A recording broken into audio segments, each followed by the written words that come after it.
Lam yalid wa lam yulad. There are several things to note here. We'll go through them one by one.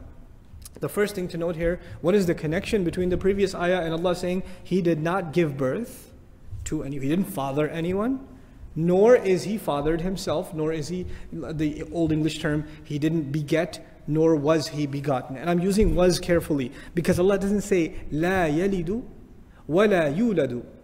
La would have been present tense.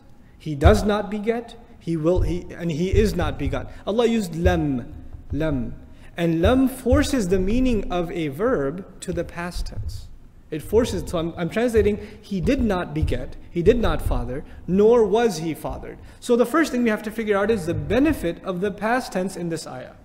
Why use the past? And why not say He does not father and He is not fathered? Why not? Well, the latter makes logical sense. The fact lam yulad, He wasn't born of anyone, makes sense because birth happens in the past. So that makes sense. But why not protect shirk from the future too by saying la yalid?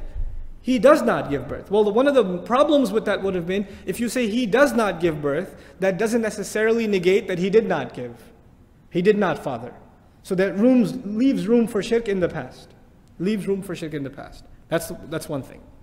The second thing is we've already said ahad and as-samad, which means already there's not going to be anyone comparable.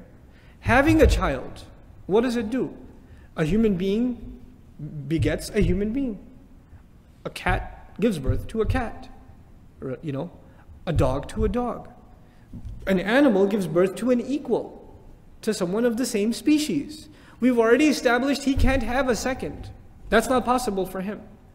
And this attribution of Allah having ma'adallah a son, like the Christian community or some segments of the Jewish community, or Allah having daughters like some segments of the mushrikun who said that He took angels as daughters.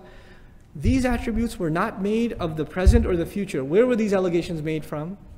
Of the past. Isa alayhi salam, Uzair alayhi salam, the angels. All of these concepts are relegated to the past.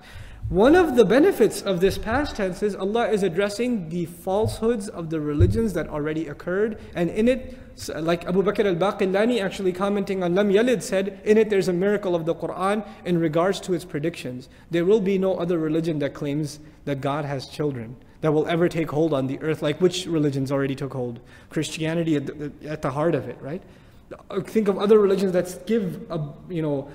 have a concept of God where He gives birth to another. All of them are relegated to what? Pre-Islam. Pretty much all of them pre-Islam.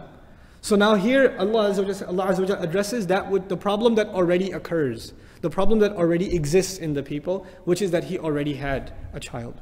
So now in the Quran, for example, Walad Allah mentioned in the past tense, they say that Allah has begotten a son. Then Allah Azza wa Jalla says, Ja'alu abna'an lillah. They took sons for Allah. قَالُوا اتَّخَذَ اللَّهُ وَلَدًا. Similarly, Allah Azza wa Jal mentions, He says, أَنَّا يَكُونُ لَهُ وَلَدٌ وَلَمْ تَكُنْ لَهُ صَاحِبَةٌ. How can He have a son when He doesn't even have an associate, meaning a spouse? And the word spouse, one word for that is صاحبة, another is kufu, and that's coming in this surah. وَلَمْ يَكُنْ لَهُ كُفُوًا أَحَدٌ. That's coming in this surah. But then what I wanted to bring to your attention is something that is not often overlooked when we study Lam Yalid wa Lam Yulad. It's very clear to a Muslim. Allah Azza wa Jal does not share attributes with His creation. Giving birth, having a child, or being born Himself means you have a beginning and an end.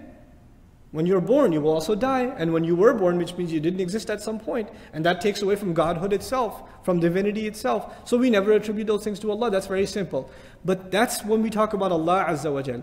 But doing this kind of shirk also has a psychological disease, you can call it a disease of the heart if you want to use spiritual terms, associated with it. And I want to bring that to light. What is the disease of the heart? Not the disease of the mind, but of the heart that is associated with saying that Allah has a son. What comes with that?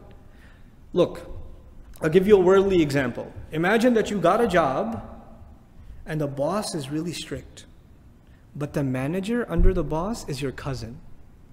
And he likes you. Okay, so the boss is strict, but the manager is a cool guy, and he's your cousin. You hang out with him, and he's good with you. Okay, so when you slack off at work, what are you hoping for? Even if you get in trouble, who's going to come in the way? Your cousin is going to come in and say, look, this guy's with me. He's okay. He's okay. Even if the boss is strict, the manager will deal with it. I don't have to deal with it. But I'm really not talking about a manager or your cousin.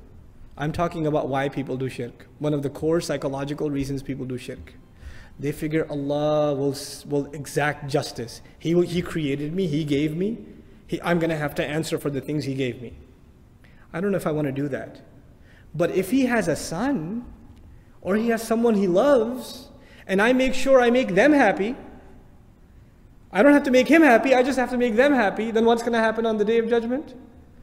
If he comes after me, who's going to come in between? No.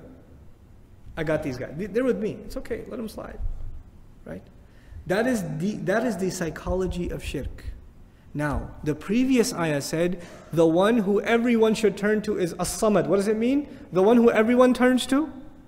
The one who everyone, part of the meaning, everyone turns to? And Allah is saying, if you only should be turning to me, there's no need for you to give me a son and a daughter. There's no need for you to put anyone in between.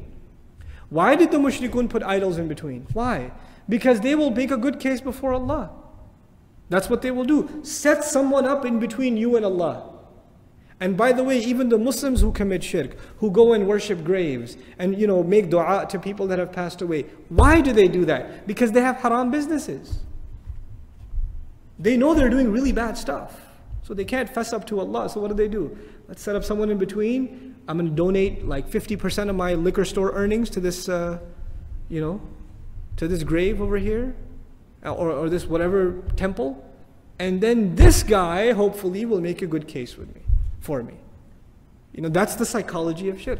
So because Allah used the word as-samad for him, there's no base left now. You can't turn to anyone other than Allah because He is as-samad.